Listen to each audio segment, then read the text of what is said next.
All right, today I'm ranking all the strategists and Marvel rivals. I'm ranking them on the effort to value ratio and how easy it is to climb with them solo queuing and ranked. Firstly, I'm gonna fucking do it. Get this fucking guy off your radar. If you want to rank up solo queue, get the fuck off Rocket, bro. I promise you, you're not that guy. You're not that guy. You're not that guy. What you need to understand is that if you're solo queuing on support and you want to rank up, you have to understand that your teammates are going to be stupid. They are going to be fucking stupid and they're going to be bad. This character relies on his team to win. You don't make plays on Rocket. You don't have carry potential on Rocket. If you want to rank up and you're solo queuing, don't play him. You don't have any innate value by playing Rocket. You put down your attack boost, you put down your ultimate, the amplifier. That is entirely team reliant on them hitting their shots to get kills. Get the fuck off Rocket and play anyone else. Next, give me Mantis and B. Mantis, out of all of our remaining supports, I don't see her getting as much value anymore. From season 0, she was really broken, but right now everyone else is just kind of in a better spot. Her self damage boost is disgusting. Her sleep is disgusting. Her ultimate is still really good. Trust me, you can still get value out of this character. If you're actually no, I'm gonna put her in A tier. A tier because if you have the mechanical skill, you can just play Mantis, self damage boost, and get a bunch of kills. Actually, Mantis is really good if you're solo queuing, just because of that. You can put a lot of control of the game in your hands by playing Mantis and securing kills for your team. If you notice, again, if your team is just lacking on certain fronts, on Rocket, you can't do jack shit, right?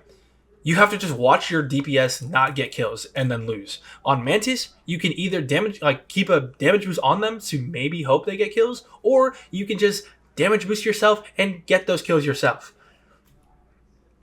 Get the fuck off Rocket, bro. Please get off Rocket. Now, actually, in the real B tier, I'm gonna put my bro's main, Cloak and Dagger. Now, after the ultimate nerf where it doesn't stack anymore, what the fuck does her ult bring value anymore? Imagine a lot of the points in this game, a lot of the choke points, a lot of the areas in which you're going to be fighting and using your support ultimates, they're going to be in very small spots, very enclosed spots in which you don't need 4 fucking lines of 200 and something healing. You need a small area of greater healing, If you're playing Luna, you don't want your ultimate to be really big, have a really big radius, but only heal 100 per second. You want it to be 10 meters around you, but heal 250 a second, For Cloak and Dagger, you get 1, maybe 2 strips worth of healing for whatever area you're fighting in, and then the other 2 the other 2 strips, they kind of get used, wasted. They get wasted. No, I don't ever see them get used, especially on domination maps. A lot of time you're fighting either on point or 1 choke behind point. So if you're using Cloak and Dagger, yes, you can use it to aggressively push onto a point and make a path for your team, but why would I want that? Why would I want my Cloak and Dagger to be out of position in behind the enemy, and then I have to push into them when I could have Luna, and then she just pops her ult, and then we walk forward with it, and then she's also still behind my team. Yeah, this character, it doesn't work as well as everyone else anymore, so I've moved them down. The cloak buffs to the Terror Cape and the 28% on damaged enemies, the blinds, that is really good, especially against divers. Spider-Man's fucking kicking your ass. You hit him with a blind and just suck him off with cloak. That's very good. It's very good to keep yourself alive like that. But I feel like every other support has a better means of survival other than having to hope you hit the window and then also have him in range long enough to kill him with the suck. I wish you got buffed again. Holy fuck. Next, I'm going to put Jeff in A tier. behind Mantis. This character only really serves one niche now, and that's the DPS flank shark. Hopefully, you're playing three supports to allow him to do this to get maximum value, or to let's like hope you have a Luna as well, so he gets the a little fucking upgrade to his primary. Either way, this character gets a lot of value by being in very hard to reach spots, or just flanking around and just being in an annoying off angle, and just applying constant pressure. And then whenever you decide to deal with the shark, he throws a bubble at the ground and swims away, and then you can't kill him. This guy, he's an annoyance, and that's all he really is if your team is very smart. I've seen him work if the enemy like unironically doesn't know how to play against Jeff, and they try to chase him and kill him. But if you just what I found is if you just ignore the shark and keep focusing frontline, most of the time, since their front line is down, if you just 5v6 that, you can easily win fights like that, and just get no value from them having a shark in the first place by just ignoring him. Because if this character feeds on attention, if you just starve him of that attention, you'll notice he won't be very good. So there is a very only situational place where you can use him.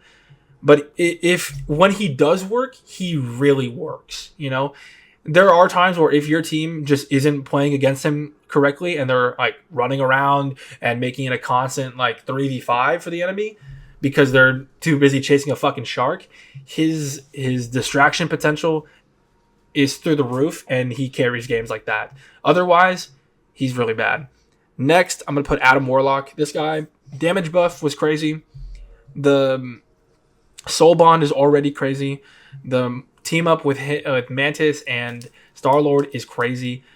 Mainly Soul Bond, because it's really spammable. You'd imagine an ability like that would have a longer cooldown, but it kind of doesn't. And you have it up basically every time you need it. And it just allows you to just face tank so many fucking attacks. And then also provide insane burst healing to your entire team.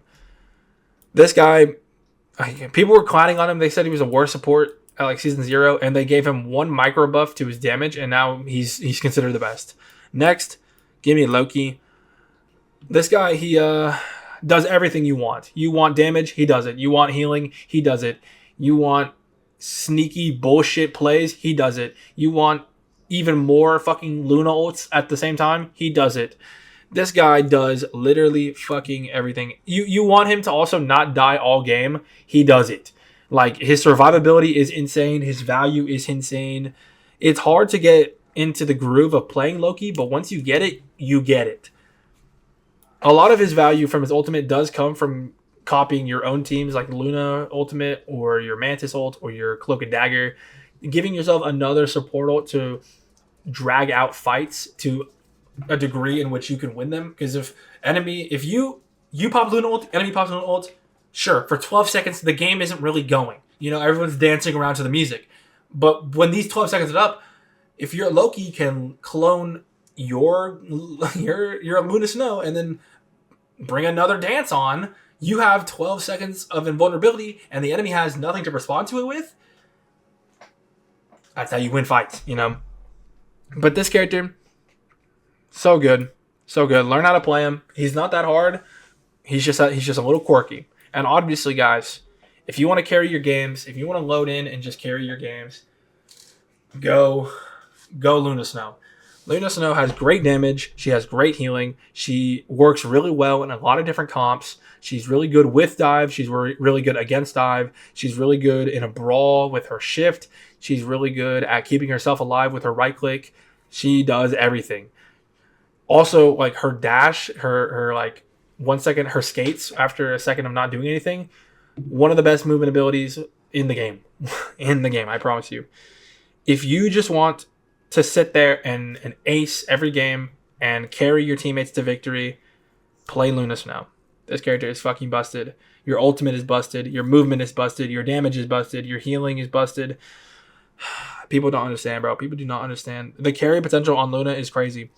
I'm pretty sure the top ranked player in the game right now is a Luna main, just because of how crazy that character is, especially the damage output. People do not understand that the potential with your shift, the piercing of it, to get multiple people healed and multiple people damaged at the same time. It's crazy.